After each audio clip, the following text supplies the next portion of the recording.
Hello again. This is Ken. We're going to talk about our next project, which is making a comic strip.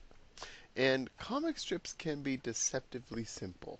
However, there are some things we're going to talk about just briefly today that make it able for you to understand some of the tricks that you can use to make a more comprehensive, funny, and understandable comic strip. So, the goal of the project is to draw a multi-panel comic strip that begins and ends with something or someone very ordinary, but shows something extraordinary in between. So, what makes a successful comic strip?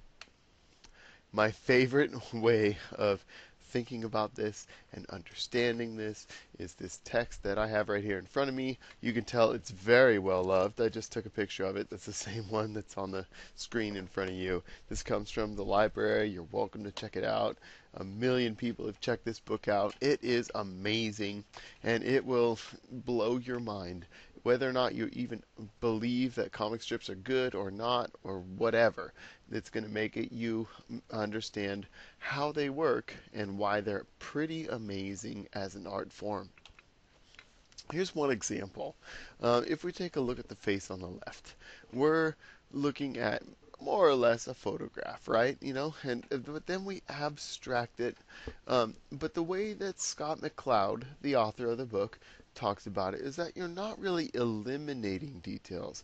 What you're doing is you're stripping it down to amplify those details that are the most essential. So we're not looking for stick figures here, right? We're looking for at least people that have some clothes on and maybe some stick arms or something.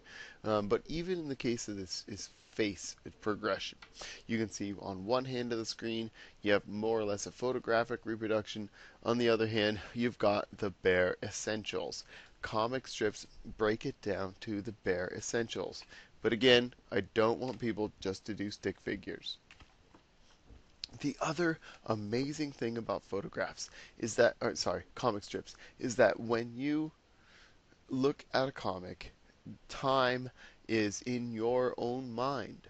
So let's take a look at the top image here. We have a gentleman with a bow tie and a top hat, and in one frame he's got his top hat on his head, and the other frame the top hat is off. Now our eyes see that and we imply movement.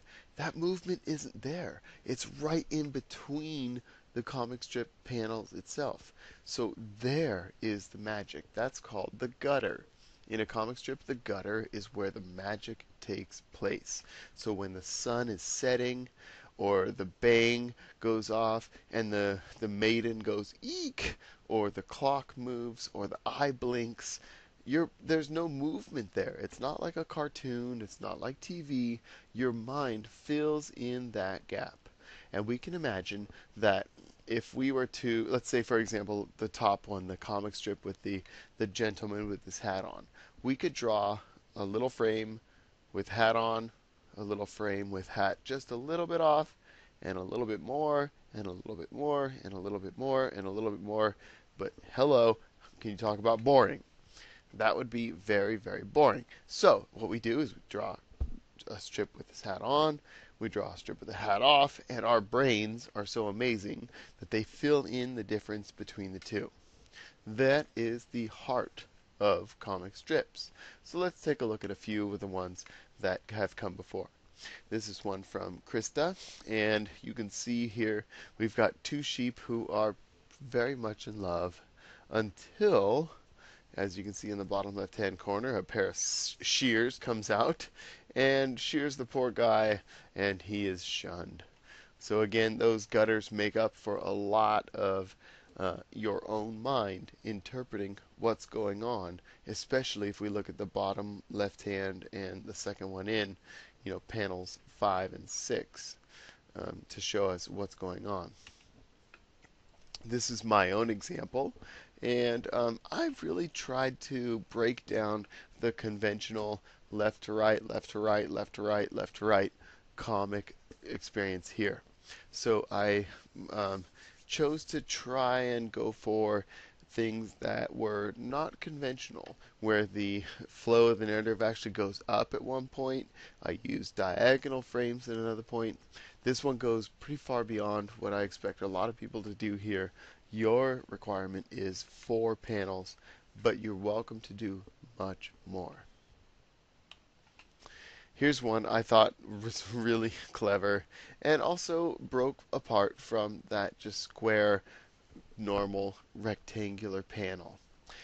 In this case, it starts and ends with just this dock and lily pads, and in the middle we get something that happens that's relatively normal, but also a little bit extraordinary at the same time. One thing I thought that this comic really exemplified was the extraordinary things that we can do with our hands simply by communicating. Now, this would have been, aside from the really good hand drawings that they've done, this would have been a relatively boring comic. However, the person who made this put it on a nice red background. They cut out all the images in a very clean way, and they mounted them on a black piece of paper. All of that combines to make a pretty effective comic, one that starts and ends with something pretty ordinary, but those hands tell a story. So the requirements for the comic are at least 4 frames. We want the comics to be in color, not just black and white. It needs to begin and end with something fairly ordinary. And then also I want you to tell a story. What's going to happen? And that story is up to you. As always, if you have any questions, please refer to the questions box. And I really look forward to seeing what comic strips you come up with this